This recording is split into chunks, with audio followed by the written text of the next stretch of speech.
پیچھے پیچھے باتیں کرتے ہیں، چھپ کے باتیں کرتے ہیں، چھپ کر تان و تشنی کرتے ہیں. اور لمز کی یہ انتہا ہے.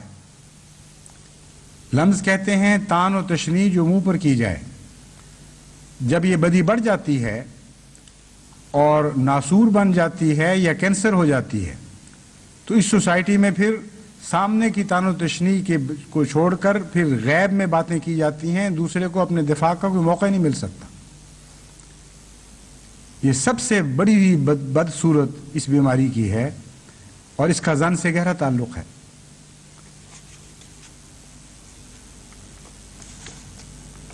فرماتا ہے ایحب احدکم ان یاکل لحم اخیہ میتا فکرہتموہ. اس کے متعلق میں گزشتہ خطبے میں تفصیلی گفتگو کر چکا ہوں. عجیب مثال دی ہے قرآن کریم نے. یاکل لحم اخیہ میتا فکرہتموہ. کیا تم اپنے لیے یہ بات پسند کر لو گے کہ اپنے مردہ بھائی کا گوشت کھا رہے ہو؟ چونکہ اس مضمون کا عنوان یہ باندھا گیا تھا انما المومنون اخوۃ فاصلحوا بین اخویکم. دیکھو مومن بھائی بھائی ہیں، اس لیے بھائیوں کے درمیان اصلاح کی کارروائی کرو. ہر ایسی بات کرو جس سے بھائی ایک دوسرے پر راضی رہیں. اس لیے یہاں بھائی سے مراد سگا بھائی نہیں ہے، ہر مومن بھائی ہے. اور بھائی کہہ کر اس کے گوشت کی طرف توجہ دلانے کا مطلب یہ ہے کہ مردہ بھائی کا گوشت، اول تو بھائی کا گوشت کھانا ویسے ہی مکروہ چیز ہے. مردہ کہہ کر اس طرف توجہ دلائی کہ وہ اپنا دفاع نہیں کر سکتا. جو مرضی اس سے کرو، اس کو کچھ پتہ نہیں. چنانچہ اس کراہت کو نمایاں کر کے دکھا دیا، ورنہ خالی یہ کہہ دیا جاتا کہ تم اپنے بھائی کا گوشت کھانا پسند کرتے ہو.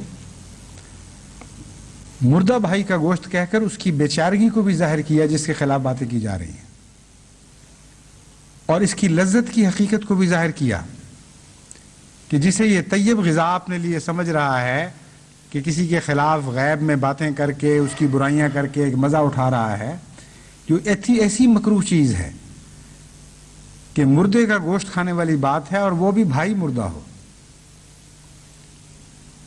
ایسی فصاحت و بلاغت کا مرقع ہے یہ کلام کہ ایک بات کو جب بیان فرماتا ہے تو انتہا تک پہنچا دیتا ہے. اور کتنے چھوٹے سے جملے میں اس برائی کی کتنی تفصیل کے ساتھ مذمت فرما دی گئی. واتقوا اللہ ان اللہ تواب الرحیم. اللہ کا تقوی اختیار کرو، وہ بہت بار بار رحم کرنے والا، بار بار توبہ کو قبول کرنے والا ہے اور رحم کرنے والا ہے. یا ایھا الناس انا خلقناکم من ذکر و انثی وجعلناکم شعوبا وقبائل لتعارفوا. ہم نے تو تمہیں اے انسانوں اس لیے پیدا کیا تھا مرد اور عورت میں، وجعلناکم شعوبا وقبائل، اور تمہیں قبائل میں اور قوموں میں اس لیے تفریق کیا تھا لتعارفوا، تاکہ تم ایک دوسرے کو پہچان سکو. ان اکرمکم عند اللہ اتقاکم، یقیناً تم میں سے سب سے معزز وہی ہے جو سب سے زیادہ متقی ہے. ان اللہ علیم خبیر، اللہ بہت جاننے والا اور بہت خبر رکھنے والا ہے.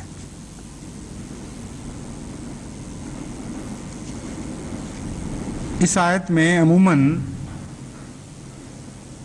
مختلف علماء شعوبوں و قبائلہ کو اپنے خطابات کے لیے نمایاں حیثیت دیتے ہیں اور کہتے ہیں کہ تمہیں جو تفریق کیا گیا ہے قوموں میں، اس کی وجہ یہ نہیں کہ تم میں سے ایک دوسرے پر عزت پائے، بلکہ اس کی اور وجہ ہے. اور پہلے حصے کو نظر انداز کر دیا جاتا ہے جہاں اللہ تعالیٰ یہ فرماتا ہے انا خلقناکم من ذکر و انثی، ہم نے تمہیں مرد اور عورت پیدا کیا. اس لیے اسے نظر انداز کر دیا جاتا ہے کہ ترجمہ کرنے والا، یہ تقریر کرنے والا یہ سمجھتا ہے کہ اس کا تعارف سے تعلق کوئی نہیں، یہ گویا کہ ضمناً یوں ہی ذکر چل پڑا ہے، اس کا اس مضمون سے تعلق کوئی نہیں۔ مرد اور عورت کو اس لیے تو نہیں پیدا کیا کہ تاکہ ایک دوسرے کو پہچان سکو، ہاں شعوباً و قبائلہ اس لیے پیدا کیا کہ ایک دوسرے کو پہچان سکو۔ امر واقعہ یہ ہے کہ مضمون قرآن کریم کا یہ انداز ہے کہ بعض مضامین جو واضح ہوتے ہیں ان کا ذکر چھوڑ دیتا ہے، اور ایک مضمون کے تسلسل میں ایک بات نتیجہ نکالے بغیر بیان فرما دیا کرتا ہے۔ چونکہ مضمون یہ چل رہا ہے کہ ایک دوسرے پر بڑائی نہ کرو، ایک دوسرے کے اوپر اپنی فضیلت نہ جتاؤ، ایک دوسرے کو حقیر نہ جانو، اس لیے پہلا حصہ اس جملے کا انا خلقناکم من ذکر و انثی یہ معنی رکھتا ہے کہ جس طرح قوموں میں کوئی فخر نہیں ہے، اس طرح مرد اور عورت میں ہونے میں بھی کوئی فخر نہیں ہے۔ محض اس بنا پر کہ کوئی مرد ہے اسے کوئی فضیلت نہیں ہے کسی دوسرے انسان پر، یا محض اس بنا پر کہ کوئی عورت ہے اسے کسی دوسرے انسان پر فضیلت نہیں ہے۔ یہ جو آج کل مغربی دنیا میں یہ بحث چل رہی ہے کہ عورت بہتر کہ مرد بہتر یا دونوں میں برابری ہو، قرآن کریم اس مضمون کو اس رنگ میں پیش نہیں فرماتا جس رنگ میں مغربیت کا رخ جا رہا ہے، لیکن بنیادی طور پر عورت اور مرد کے برابر حقوق کو ضرور تسلیم کرتا ہے، اور یہاں یہ ذکر اسی لیے فرمایا گیا ہے کہ مرد کو عورت پر بھی کوئی فضیلت نہیں ہے۔ یہ نہ سمجھنا کہ چونکہ تم مرد ہو اس لیے تمہیں حق ہے کہ کسی عورت کی تحقیر کرو، اس کی تذلیل کرو، جس طرح بعض قوموں میں بعض محاورے پائے جاتے ہیں جو عورت کی برائیوں کے اظہار کے پر وقف ہوتے ہیں، یعنی یہ سمجھا جاتا ہے کہ عورت ذات ہے تو اس میں یہ بات ضرور پائی جائے گی۔ مقابل پر عورتوں نے شاید مردوں کے لیے بھی کچھ ایجاد کیے ہوں، مگر قرآن کریم فرماتا ہے کہ اس حیثیت سے ہرگز کوئی تفریق نہیں ہو سکتی، عزت کے لحاظ سے، بلند مرتبے کے لحاظ سے صرف اور صرف ایک معیار ہے، ان اکرمکم عند اللہ اتقاکم، وہی تم میں سب سے معزز ہے جو سب سے زیادہ خدا کا خوف رکھنے والا ہے۔ ان اللہ علیم خبیر، اور اللہ تعالیٰ خوب جانتا ہے اور خوب خبر رکھتا ہے اس بات کی کہ تم لوگ کیا کرتے ہو، کیوں کرتے ہو، تمہارے اعمال کی گناہ کیا ہے، مقصد کیا ہے تمہاری باتوں اور تمہارے افعال کا، ہر بات سے اول سے آخر تک خوب باخبر ہے، اور ان کے پیدا ہونے والے نتائج سے بھی باخبر ہے، دور دراز اثرات جو ان کے مرتب ہوں گے ان پر بھی نگاہ رکھتا ہے۔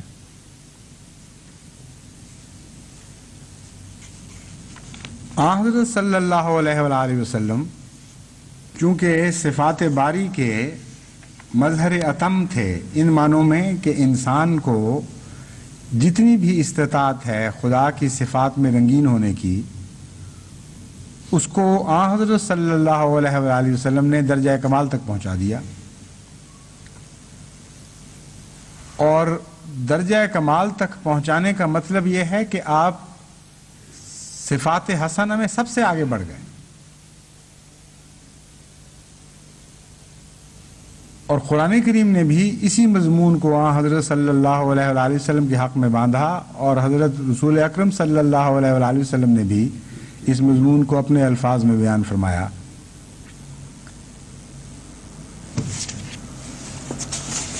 چنانچہ حضرت صلی اللہ علیہ وآلہ وسلم فرماتے ہیں انما بعثت لأتمم مکارم الاخلاق۔ ابو ہریرہ روایت بیان کرتے ہیں کہ حضور صلی اللہ علیہ وآلہ وسلم نے فرمایا کہ میں اعلیٰ ترین اخلاق کی تکمیل کے لیے مبعوث کیا گیا ہوں۔ حضرت امام مالک موطا میں یہی روایت درج فرماتے ہیں، مگر ایک لفظی فرق کے ساتھ۔